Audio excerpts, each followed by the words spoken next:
World Water Day has been celebrated each year on March the 22nd since 1992.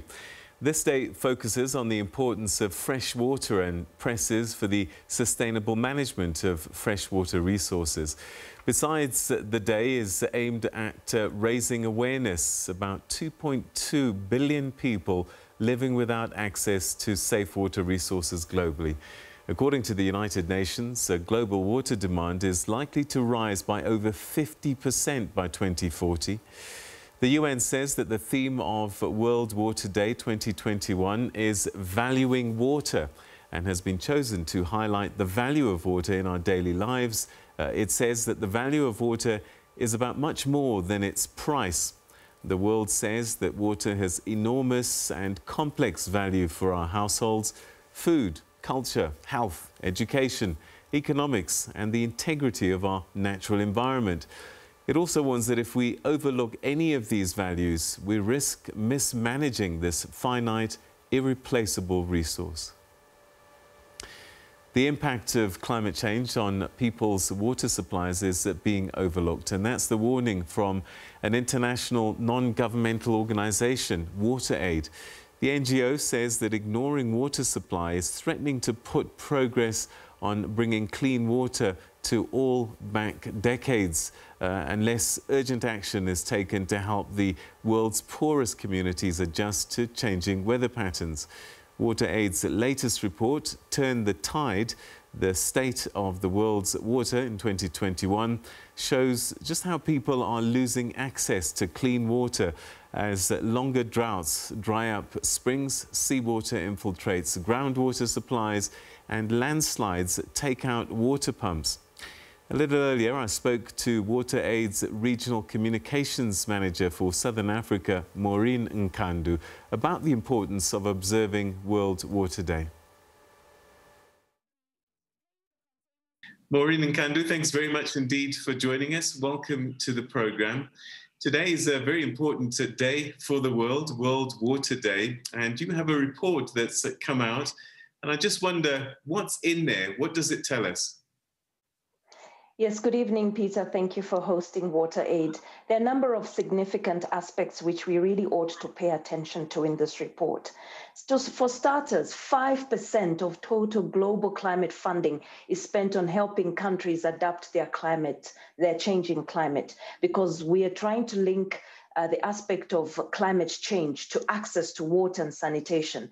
And you know what? That 5% is not targeted at communities that are most vulnerable to harsh climatic conditions. It goes elsewhere. So the report is actually saying, let us pay attention to some of these statistics and let us look critically at aspects around the link between climatic conditions and how those are affecting, livelihoods, they're affecting crops, they're affecting development, but significantly affecting access to water, sanitation, and hygiene, especially in least developed countries, amongst them, some of them in Africa.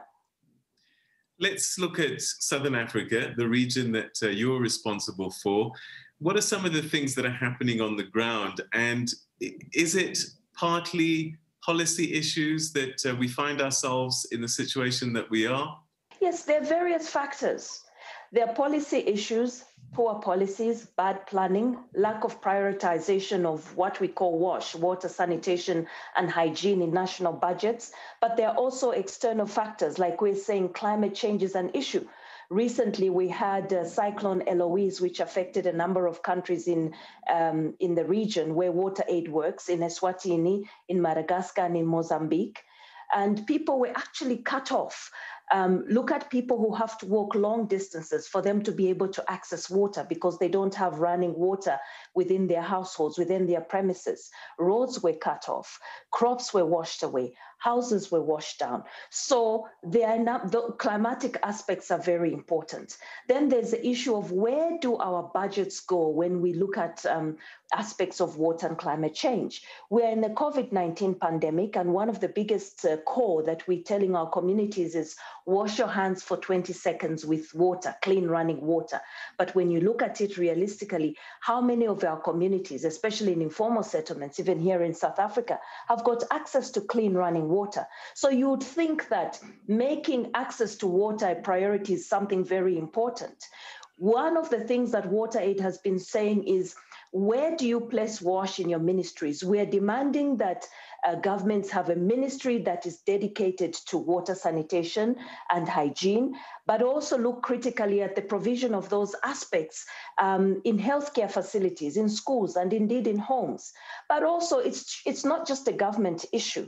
We are also asking the private sector to come on board. You remember, Peter, when we were looking at the attainment of the Millennium Development Goals some years ago, one of the key aspects that came out that was a challenge in achieving the goals was that there wasn't as enough private sector support as was required. Now with the SDGs and SDG 6, which ties around access to clean water and related aspects, we feel that there's got to be a very strong partnership between private, between government, between civil society, media like yourselves need to come in, NGOs and other international development entities, so that some of the deliverables are actually met. It is quite a challenge. I mean, it wasn't that long ago that we saw the Western Cape in particular talking about a day zero that was looming on the horizon.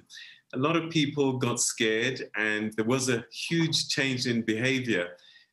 How close are we to other moments in time such as that, going towards a day zero? Because I think sometimes we do take this resource for granted and we switch off in terms of doing the right things. Quite bad. South Africa is doing slightly better than most countries in Southern Africa, but that's not to say that the situation is good. I can give you a few statistics here. 89% of households have what we call access to improved water sources, meaning they can get clean running water through their taps.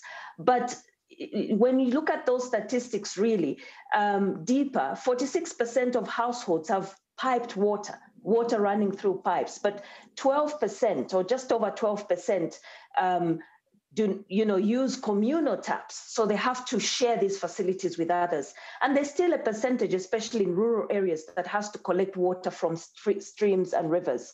And then, other related issues. What about access to sanitation? How many people have got access to clean toilets, to clean facilities in hospitals and in schools? In one of the countries in which we work, Zambia, some months ago, there was a story about how somebody died because the room in which he was taking a bath, it was actually a pit latrine, but it had a shower in it, collapsed on him and he died because there was heavy rain and the rain just knocked down the infrastructure. So that's just an example, but there are many examples. So yes, access to water is a critical aspect, but it's not just critical because of daily use, but it's also a security aspect.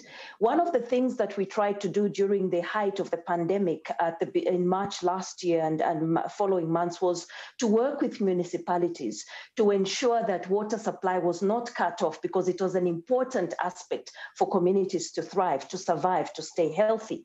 The other thing is we need to work with civil society. Civil societies have got a strong voice there on the ground. We provide them with important information so that they can be partners in ensuring that there's sufficient civic education. Communities, people understand their right to have access to water, to good hygiene, to good sanitation, and are able to actually articulate these issues within their communities so that there's a better understanding of what it is they need for governments and other sectors to be able to provide for them.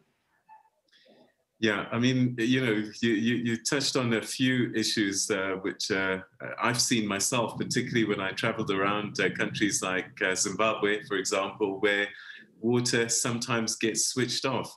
And yet it is a human right, isn't it, to have access to water, because there are very serious health implications when taps run dry.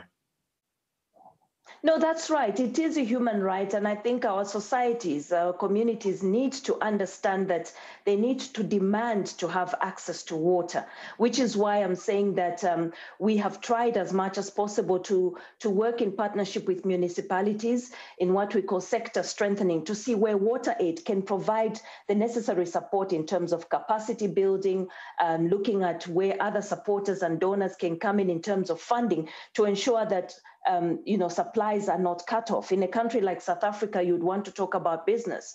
But also in other countries, they'll say, well, then how do we run the business if we do not cut off where people do not pay bills? But we were in a pandemic. We continue to be in a pandemic situation. So how much do our communities understand that they need to have an access? It's a fundamental human right.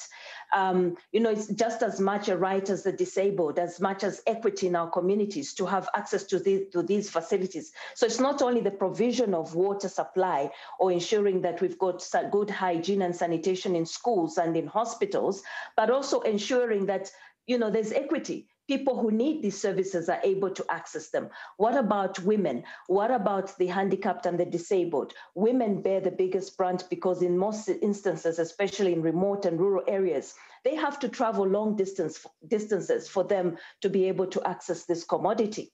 So as we prepare for COP26, which will take place in Glasgow in November, WaterAid is urging high-income nations to significantly increase their funding around water sanitation and hygiene, but also significantly climate finance, finance for adaptation.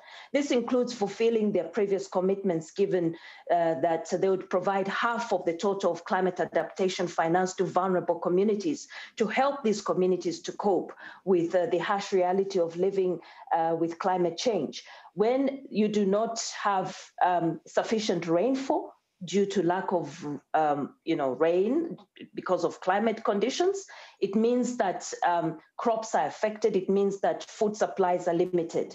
When you have a lot of rainfall, you have floods, which means that the quality of people is affected.